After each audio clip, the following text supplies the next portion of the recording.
This is my journey. I call it my journey to UUC, and forever I will never forget it, and it just fit me like a glove.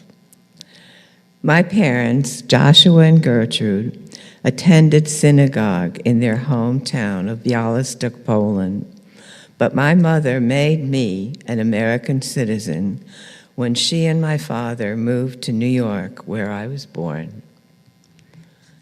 During the high holidays, my father took me, a young child, along with him to services in the synagogue.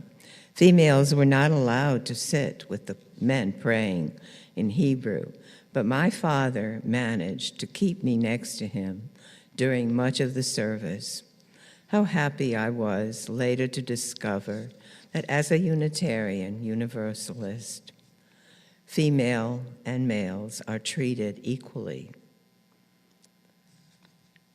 This spiritual equality is one reason that helped me along my journey to UU. Although, for a time, as a child, I attended Hebrew school, I didn't like it, especially struggling to learn Hebrew. Unknown to my mother, for months, I managed to be a Hebrew school truant. When I was 19, I was married by a rabbi. After 20 years of my unhappy marriage, ended in divorce. When my daughter reached college age, I moved from my Rochester, New York home to a one-bedroom apartment, but still in Rochester. A woman co-worker invited me to attend her Unitarian church. Instead of being greeted by a service in an unknown language, I witnessed an entertaining play as part of the service performed in English. Later on, I even appeared in some of the plays. This was a great gift for me because I wanted to be an actress. But I was too scared from the stories I heard about it. So the struggles. At the beginning of the first UU services I attended, I was greeted warmly by congregants who smiled at me, shook my hand, and hugged me. I immediately felt I was considered a friend. At the Rochester services and other UUs, I was also happy I could participate in the choir, glad that the music was familiar to me and the lyrics were in English. A few years later, I moved from Rochester to Buffalo, where I found another Unitarian church, just selected from the phone book, where I was again warmly greeted as a newly found friend. With the happy experiences of 2 UU congregations behind me, I decided to move to Florida to be closer to my mother. And it was here again, thanks to the phone book, I made the choice to come to our UUC. Again, I felt at home. I was greeted with warm smiles and hugs and a feeling that I was welcomed as a friend. In no time, I joined UUC clubs and even started my own covenant group and women's discussion group. For years, I assisted Reverend Abi, in organizing picnics for all kinds of activities. I know how to set up tables and feed 50 people with my friend who's sitting right there, Nancy Baker, who was my dearest friend all those years. I learned how to plan new activities, organize groups, and parties at different homes, just get-together parties, and special once-a-month parties. I was even put in charge of religious education. UU Sears always showed gratitude for what I did. I had found my spiritual home, the Unitarian Universalist Congregation of Clearwater, where I have remained a proud member for more than 25 years, and I will continue forever.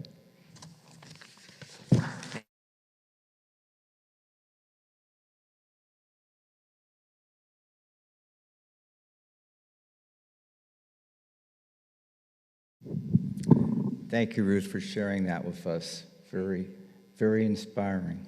Thank you. And now we'll hear from Rich Cann.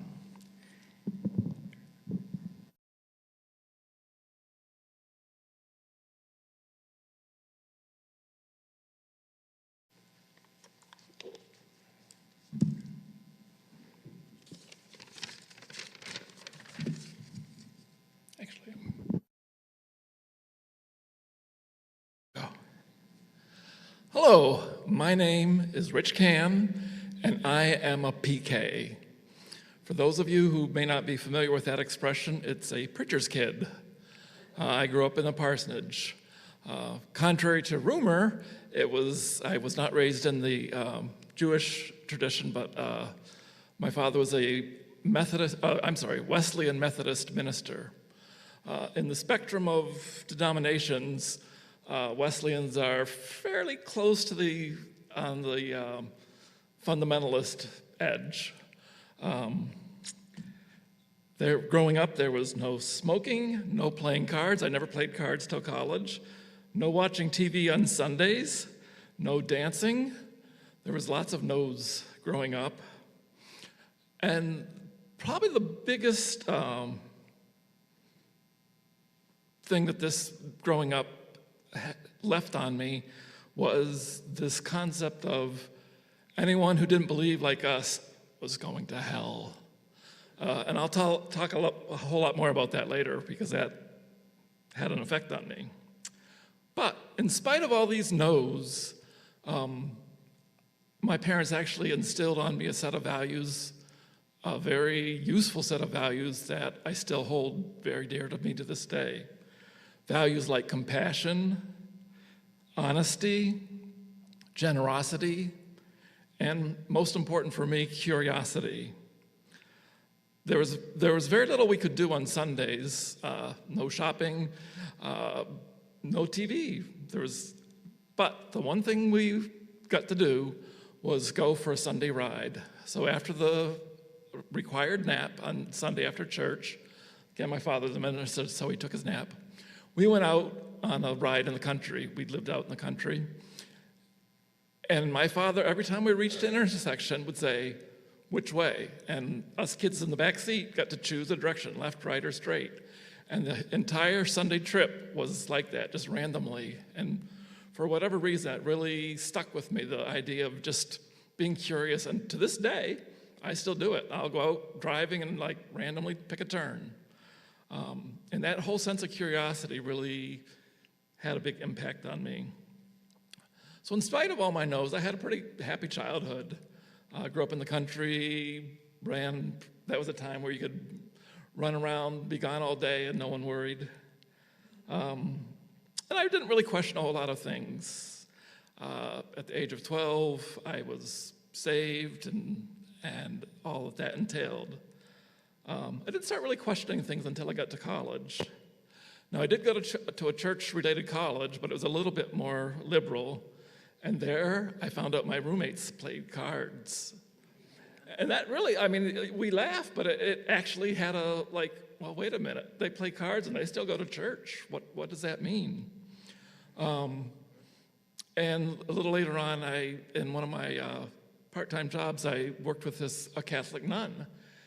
And she was one of the most caring, compassionate, honest people. And yet, growing up, I was taught she worshiped idols. That's what we were taught. The Catholics worship idols, so therefore they were going to hell. And that really confused me because she was just clearly a good person.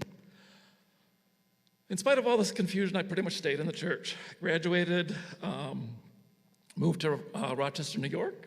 I did not know you had spent time in Rochester. I worked at Kodak.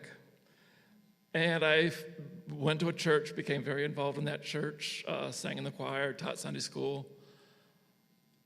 But over the years, those questions kept coming back. You know, why is my coworker, who was a good friend, incredibly moral, caring person, but consider himself an atheist, why was he going to hell? And yet the people of the church, quick aside, the church I went to, like some churches, had some issues. When the pastor retired, there was a power struggle, and there was a camp of two different people, and it got pretty ugly. And so I saw all this infighting and bickering and people behaving unchristian-like. They were going to heaven, and my friend and coworker was going to hell, as I was taught. And that weighed on me more and more till I finally, in a crisis of faith, I said, this makes no sense, and I left the church. It was very hard. My entire social life, all my friends, everything was involved in the church. So when I left that church, I was pretty much completely alone. And that was kind of a hard time in my life. But also, after I left the church, I started saying, you know what? All these things that I'd been taught were wrong, and I was reconsidering them. One of the things I'd been taught, of course, was being gay was a sin. So I had felt those feelings, I ignored them. So after I left the church, it's like, So that's around late 20s, I came out. And that's where I started making more friends again and being more social. And a couple years after that, I met my first husband. I've been married twice now, Calvin. And after we'd been going together a while, he also was brought up in the church. We decided we wanted to find a church.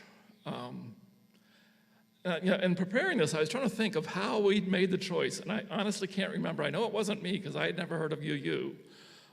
But somehow the first church we decided to try was the First Universalist Church of Rochester, which I'm assuming you went to Brighton, right?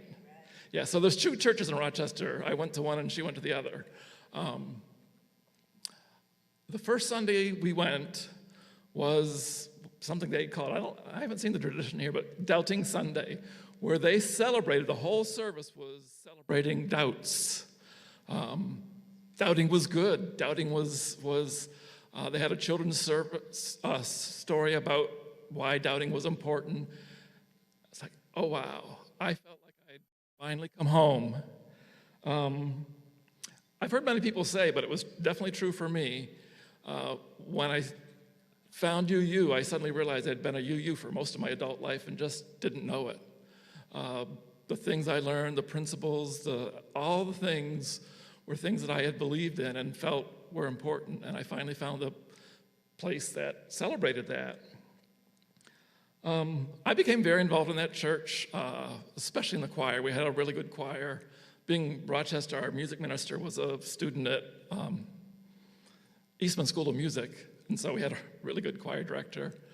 And I was very involved in that church all the time I stayed in Rochester. The next big event, I knew 3 children growing up. I was a friend of their father's, and their family life got worse and worse and worse till they were finally removed by social services. And after discussing with my husband, we decided to take the 3 boys. They were 3 brothers. In hindsight, I realized that that my husband wasn't really on board with that, and he didn't really deal with it, and he left me about a year after we got the kids, without much warning. But I ended up becoming a single parent and chose to move to DC at the time. I did go to UU church there, All Souls in DC, although it was such a big church, I really didn't get that involved. I don't know, I was raising 3 boys, and they seemed to like it, but I was just sort of on the periphery. Fast forwarding again, a few years later, I moved to Baltimore and met my still husband, Cuz. and we ended up getting married. And he had grown up in Baltimore all his life, and he really was tired of Baltimore, and he wanted to move to Florida. He's got a lot of family down here. So I wasn't too happy with my job at the time, so I said, sure, let's go. So we moved to Florida, and at the time I was working remotely.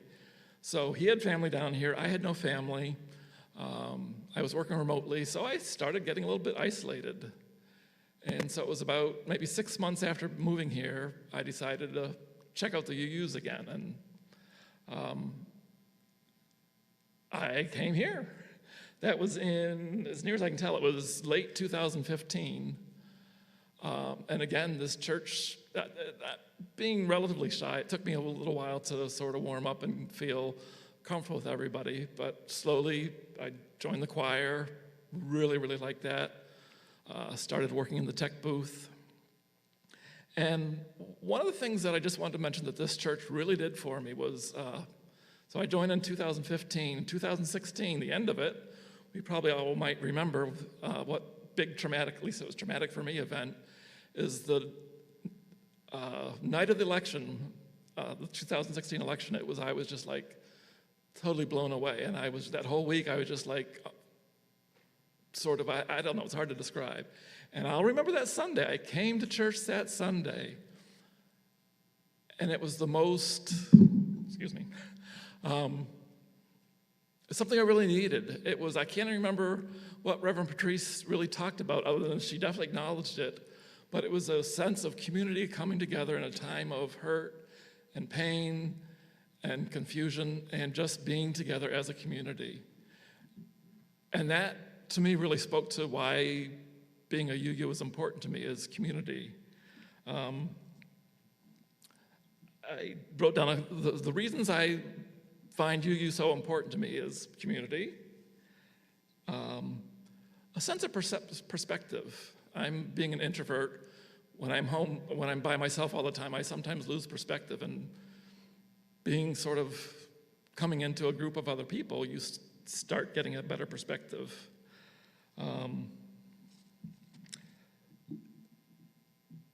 So this sense of community and perspective, and